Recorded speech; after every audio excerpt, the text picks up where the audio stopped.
Good morning दोस्तों। आज हम मना रहे हैं आज़ादी की 79th महोत्सव 15 अगस्त 2026। तो आइए आपको इस अवसर पर एक आज़ादी की कहानी सुनाते हैं। आपको अच्छा लगे तो मेरे चैनल पर कमेंट अवश्य करें।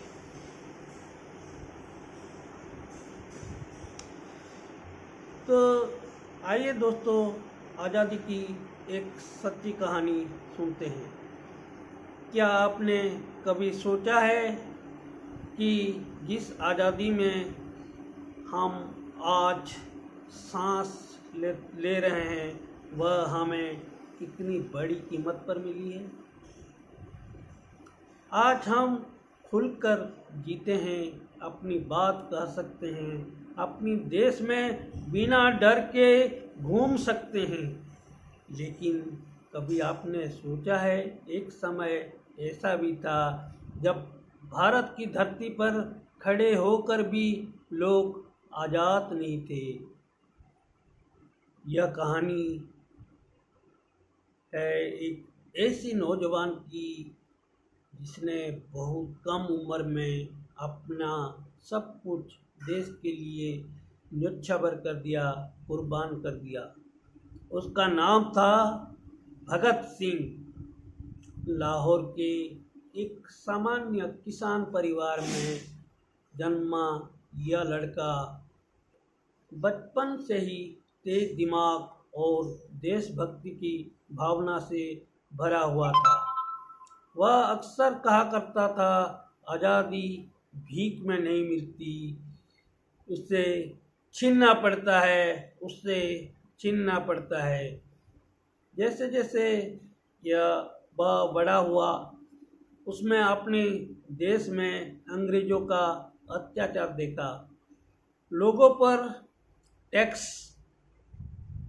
अपमान और अन्याय जुल्म बढ़ता जा रहा था।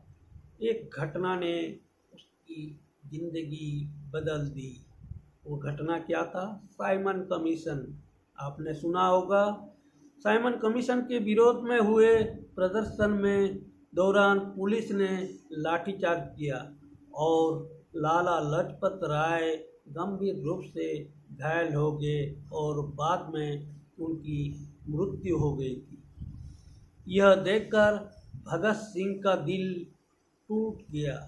उसने मन ही मन ठान लिया, अब सिर्फ विरोध नहीं, जवाब देना होगा।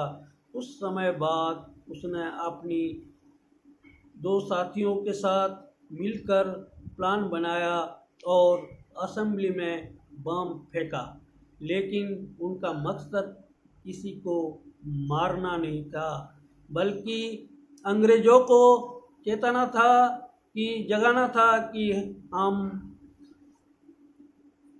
देशभक्ति की भावना से भरे हुए हैं और देशभक्त हैं। बम फेंकने के बाद भगत सिंह ने खुद अपना गिरफ्तारी दे दी। कोर्ट में जब उनसे पूछा गया, तुमने यह क्यों किया, तो भगत सिंह ने क्या जवाब दिया जानते हैं? शांत आवाज में कहा, बहरों को सुनाने के लिए आवाज तेज करनी पड़ती है। जेल में भी उनका हौसला कम नहीं हुआ।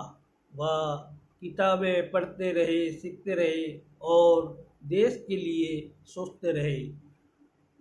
उनके विचार और भी धीरे धीरे मजबूत होते गए।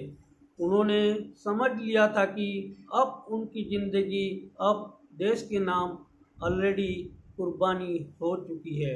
उनकी माँ उनसे मिलने आई। आंखों में आंसू थे, लेकिन दिल में गर्व भी था कि मेरा बेटा इतना बड़ा देशभक्त है। भगत सिंह ने मुस्कुराकर कहा, माँ रोना मत, मैं मर नहीं रहा हूँ, अमर हो रहा हूँ, अमर हो रहा हूँ। 29 मार्च 1931 की रात आई।